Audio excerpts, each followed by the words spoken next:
Aunque Paramount Pictures nunca anunció oficialmente el final de su asociación con la franquicia Viernes 13, después de la decepcionante recaudación del estreno de Jason llega a Manhattan, había poco interés en lanzar otra secuela.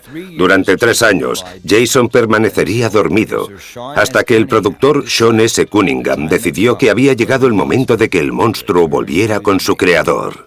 Me alejé de Viernes 13 durante años, porque estaba haciendo la misma película y yo había estado asociado con ella, pero ya había pasado a hacer otras cosas. Creo que después de la parte 8, Paramount sabía que la franquicia había terminado. La razón por la que volví fue porque quería hacer Freddy contra Jason. Pensé que iba a ser genial y que era una forma de darle vida. Al final resultó que pude recuperar los derechos de Paramount y Warner Brothers y preparamos algo en New Line. Pero tuvimos que esperar mucho tiempo antes de que pudiéramos hacer Freddy contra Jason. Y fue entonces cuando terminamos haciendo Viernes 13 parte 9. Paramount mantenía los derechos de Viernes 13 y los otros socios tenían los Jason Voorhees, por lo que la parte 9 tuvo que ser el viernes final y no el Viernes 13 parte 9. Con los derechos de la secuela ahora asegurados y New Line Cinema oficialmente a bordo, Cunningham entregó la silla del director a un joven cineasta ambicioso cuya pasión solo era igualada a su inexperiencia. Cuando comencé a dirigir la película tenía 23 años. Era el director más joven que New Line había contratado. Y gané un premio por el corto que había hecho. Acababa de graduarse en la Universidad de Nueva York y tenía un guión escrito con un amigo llamado Dean Lorry de Johnny Zombie. Era una pequeña y divertida comedia de terror que empezó a recibir más y más atención y finalmente se convirtió en una película llamada Qué muerto de novio. Una producción importante para Disney que no querían que la dirigiera un director novato, así que Adam fue expulsado del proyecto. Nuestra sensación con Jason era que no podíamos tomarlo demasiado en serio. Tenía que ser divertido para nosotros y éramos grandes fanáticos de los geek. Nos encantó la serie y fue como, ¿cómo hacemos la película que queremos ver? Creo que cuando Jason va al infierno fue concebido de una mala recepción de la parte 8, que no fue muy positiva, así que intentamos cambiar un poco la fórmula. La trama en realidad fue dictada por Sean. Básicamente lo que dijo fue, quiero esa maldita máscara de hockey fuera de la película, inventa lo que quieras y vamos a hacer esa película.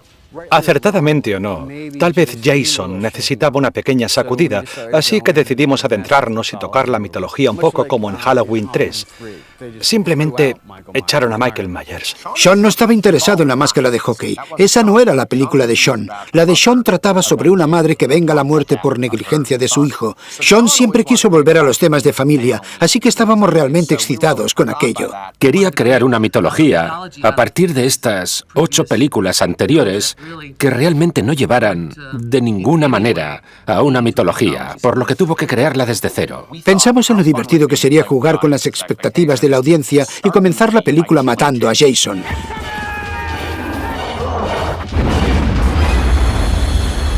Y una vez que lo matan, comenzamos a revelar una versión más interesante, o al menos desde nuestro punto de vista del mito de Jason, que es que Jason es aparentemente el asesino del infierno.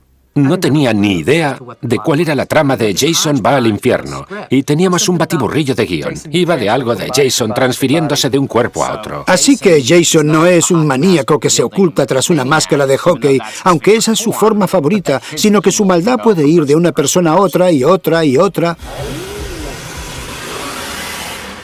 Esta fue una de las primeras películas en las que la idea y la esencia del tipo de maldad de Jason de manifestarse físicamente fue la primera vez que hacíamos aquello. Y definitivamente fue una desviación de las otras películas.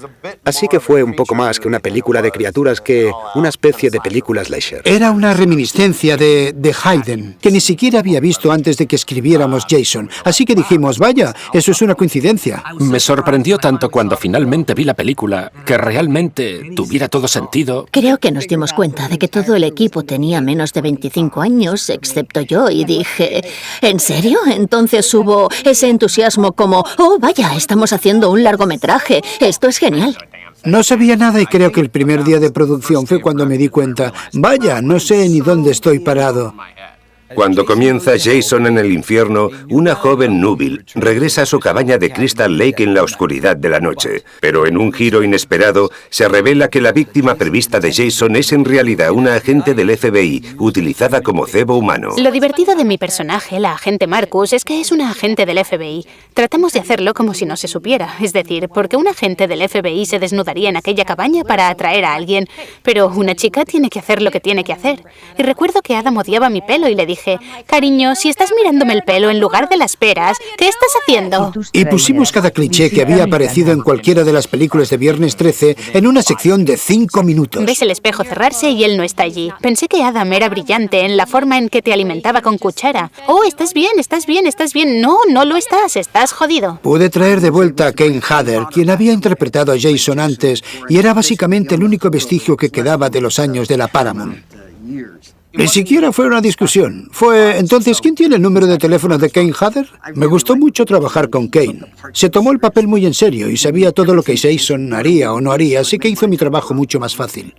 Probablemente fue el maquillaje más difícil de trabajar y en la menor cantidad de días que estuve en caracterización. Lo que realmente queríamos mostrar era una especie de apariencia mutada y enferma, con una cabeza así como enferma y deforme, algo muy parecido al hombre elefante.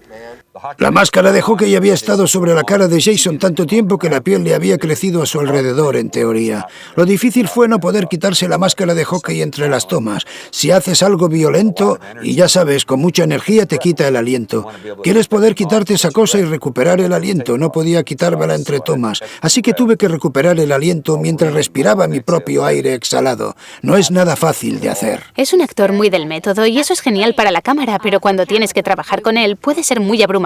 Y en una escena casi me arranca la cabeza. Se suponía que yo tenía que correr y saltar alrededor del coche, y salté sobre el coche porque me asustó. Regresé temblando y le dije, no vuelvas a hacer eso nunca más. Bueno, tal vez una vez más. Eso estuvo bastante bien, ¿no? Jason ha sido eliminado de muchas formas diferentes. Es decir, en las películas anteriores, ya sabes, le prendieron fuego y por supuesto había recibido cientos de disparos, pero explosionado en Jason va al infierno. Cuando ya pensaba que se le había hecho todo lo que se le podía haber hecho a Jason, he aquí. Hay muchos fanáticos de Jason que hasta el día de hoy están cabreados conmigo por hacer explotar a Jason. En los primeros 10 minutos de la película les encanta esa escena, pero luego quieren a Jason de vuelta, de nuevo, y para mí pensé que era más divertido tener a Kane Hodder en la película burlándose de Jason. Y hace ese comentario sobre sí mismo cuando básicamente dice...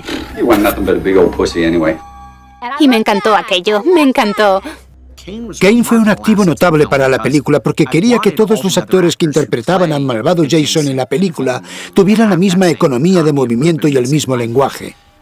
Sin un solo personaje adolescente en el guión, Sean convocó a un reparto experimentado formado por rostros reconocibles de la televisión que incluía a Erin Gray, Steven Williams y John D. LeMay. El único actor que interpretó al protagonista masculino tanto en la película como en encarnaciones televisivas de Viernes 13. Elegimos a John D. LeMay porque el director, Adam Marcus, realmente se sentía cómodo con él porque lo conocía de la serie. Esa fue la razón por la que yo no quería que hiciera él el papel. Me casé con la hija de la hermana de Jason. ¿Quién lo iba a saber? Pero me alegra saber que... estoy emparentado con un icono cultural de este tipo. Seguido por el misterioso cazarrecompensas Creighton Duke, se revela que Jason está intentando renacer a través de un pariente nunca antes mencionado. 13 años y 9 películas después, nos enteramos de que Jason Voorhees tenía una hermana. El razonamiento de que hubiera otro hijo fue que Pamela Voorhees había tenido a su hija fuera del matrimonio, y Jason se convirtió en una especie de la niña de sus ojos. Él era el único hijo que le importaba. Se obsesionó con el chico y dio a su hija en adopción. Esa fue la idea detrás de todo. Era la hermana de Jason Voorhees. Necesitaban a alguien que tuviera el ADN y supongo que esa era yo y luego mi hija y por supuesto mi nieta. Interpreté a la bebé Stephanie en Jason va al infierno. Cuando hice la película tendría unos 6 meses. Tengo pocos o ningún recuerdo de actuar en la película, considerando que era muy joven. Pero cuando crecí un poco, mis padres me dieron la noticia de que estaba en una película de terror. Y no se me permitió ver todas las escenas, por supuesto. Pero vi las escenas en las que yo salía. Pensé, oh Dios mío, esa soy yo. Y fue una experiencia realmente loca poder verme a mí misma. Creo que los actores fueron increíbles, especialmente John LeMay y Steve Williams, que estaba loco y era brillante. La escena con él rompiéndome los dedos fue una de mis favoritas en realidad. Solo porque era tan extraño y retorcido, quiero decir, aquí está este tipo acariciando mis dedos. Sorprendentemente pude golpear a Jason al final con la mano rota. Todo sobre Jason va al infierno, especialmente la escena entre Creighton Duke y Steve Culp. And I want you to say the first thing that comes to your mind, okay? Okay. Jason Voorhees. Well, that makes me think of a little girl in a pink dress, sticking a hot dog through a donut. Siempre se trataba de cómo podemos reírnos el uno del otro. Era como si dos tipos en Saturday Night Live intentaran hacer reír al otro. Después de una proyección de prueba, New Line solicitó que se agregasen varias secuencias nuevas a la película, incluida la que sería una de las más violentas y gráficas en la historia de la serie. Interpreto a un campista llamado Luke que se va de campamento con dos hermosas muchachas. Going to Camp Crystal Lake. Oh, yeah. Planning on smoking a little dope, having a little premarital sex and getting slaughtered. El asesinato de la pareja en la tienda de campaña fue algo que filmamos después de que terminó la película. Yo quería estar con las dos chicas en la tienda. Pensé que sería divertido, ¿por qué no? Fue una de esas secuencias en las que sintieron que necesitaban una muerte realmente violenta que tuviera mucho impacto. Así que comenzamos nuestra escena con estos chicos que están iluminados por la fogata. Habían estado bañándose desnudos. Corren hacia la escena. Van a tener sexo. Y lo que pasa es que optan por no usar condón. Oh, God, Debbie, I hate these things. Y cuando el asesino pisó la envoltura del condón, ese condón sin usar, la audiencia se volvió loca en cada proyección. Para la actriz Michelle Clooney, más tarde conocida por su papel en la innovadora serie de televisión Queer as Folk, la escena la puso en una situación comprometedora en más de un sentido. Michelle y Michael habían estado saliendo y luego se separaron. Justo antes de filmar esa escena. Y luego aparecimos en el set y allí estuvimos juntos y desnudos por un par de días. Así que ella tuvo que hacer esa gran escena de amor con su exnovio y ambos estaban completamente desnudos. Estás en un colchón en el suelo dentro de una tienda falsa con todos estos tipos alrededor y tienes que crear algún tipo de química, algún tipo de intimidad entre los dos que no se siente nada natural. Y luego, cuando finalmente la mataron, pusieron a aquella Clooney falsa encima de mí. Estaba encima del chico y están practicando sexo y de repente en medio de su pecho aparece una señal de tráfico y la sangre se esparce por todas partes. Y luego la raja hasta el hombro y se abre la carne. Es un poco triste pensar que hoy probablemente hubiera sido una toma digital de lo que estábamos haciendo y lo habrían animado. Se suponía que Richard Gere, quien interpretaba a Jason, en algún momento me aplastaría la cabeza. Y creo que se quedaron sin tiempo y dinero, por eso no construyeron un molde de mi cabeza. Pero cortaron justo cuando bajaba la cabeza. Y pasaron a un plano exterior y escuchamos cómo gritaba, y luego me aplastaron. Filmar la escena de mi muerte fue muy divertido. Recuerdo que en la clase de actuación era buena haciéndome la muerta, así que pude aportar eso a Viernes 13 y fue divertido ir a trabajar con un cuchillo en la espalda y fingir que ¡oh, me han matado! En el restaurante de Joey B, la carnicería fue fabulosa. Cuerpos por todas partes. Fue realmente sangriento y violento. Me encantaba ver trabajar a Rusty. Ella era genial improvisando.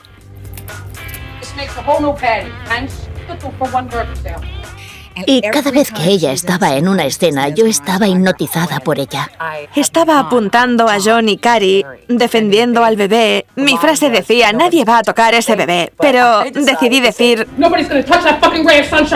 En el caso de Rusty Swimmer, recibió un puñetazo en la cara y el pobre Leslie acabó en una freidora. Y sé por mis amigos que hubo una gran alegría cuando me golpearon en la cara porque querían que me callara. Finalmente, en un intento de modificar la clasificación del público, los realizadores planearon lanzar Jason va al infierno como un corte teatral con clasificación R y una versión de vídeo casero sin clasificación, lo que permitió que el equipo de efectos creara algunos de los gags más sangrientos que jamás se hayan visto en una película de Viernes 13. Una película de terror en ese momento iba a lo más sangriento, esperando la censura. Creo que la clave era meter de todo allí y luego ir a la tabla de calificaciones. Y si no conseguíamos pasar, haríamos la versión sin calificación y le daríamos a la audiencia lo que quería.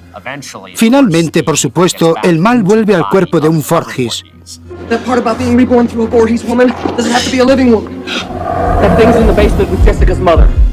Y Jason renace en su descomunal y magnífica forma. El renacimiento de Jason no le sentó nada bien a la actriz Erin Gray, quien no estaba presente cuando se agregó una toma de inserción a la película en el último minuto.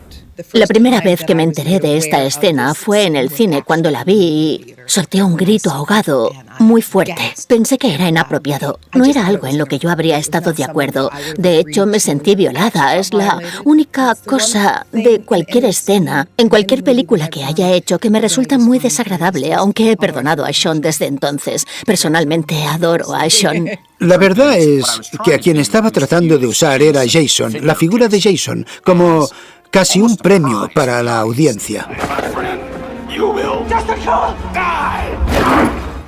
Al traerlo de vuelta al final, quería que la gente sintiera como si su amigo regresara a la película. El personaje de John sufrió una tremenda cantidad de abuso. Tuvimos una pelea increíble delante de la casa. Di una pelea bastante buena. Me enorgullece mucho mi revés a Jason al final de la película. Y por cierto, es posible que no se sepa, yo soy Jason. Todas las voces de Jason eran la mía porque trabajo con poco presupuesto.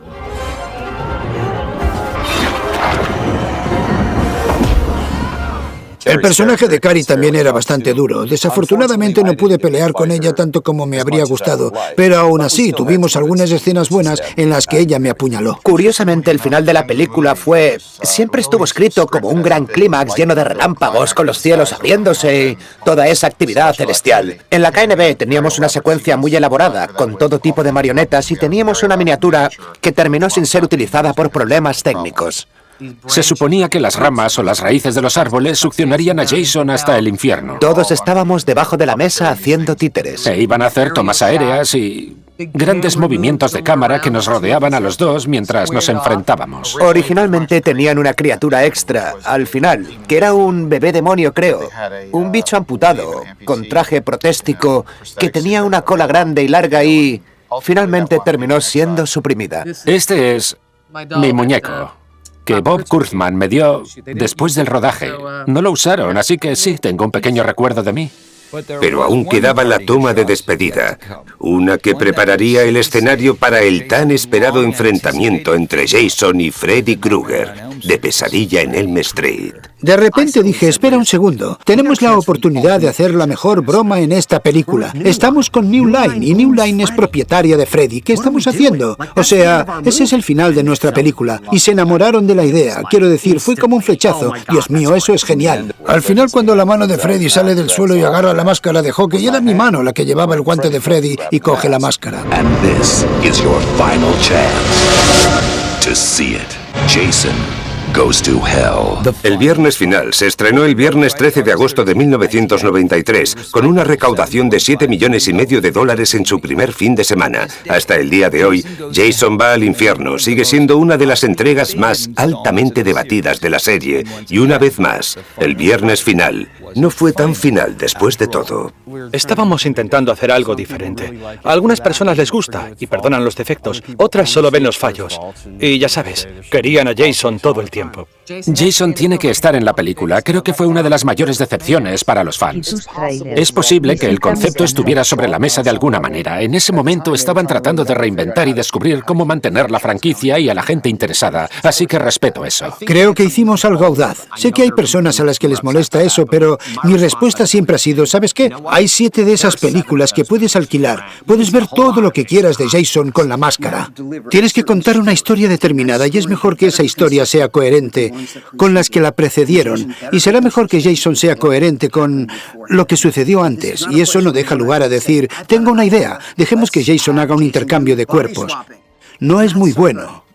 La audiencia de Jason es una audiencia inteligente, no solo sobre las películas de Jason que te citarán por capítulo y versículo. Saben más sobre mi película que yo sobre ella. La verdad es que los verdaderos fanáticos del terror conocen todos los géneros del cine. Simplemente conocen el horror mejor que cualquier otra cosa. Sí, ¿van a bloquear sin parar sobre el color del traje de alguien? Por supuesto, pero en última instancia yo cada vez que veo a alguien escribiendo en un blog sobre Jason va al infierno o sobre cualquiera de las películas de Viernes 13, me siento muy afortunado afortunado de que se preocupe lo suficiente como para dedicar el tiempo y la energía a hablar de este personaje. Yo realmente aprendí a respetar siempre a cada audiencia, y creo que eso es probablemente lo más importante que aprendí de Jason.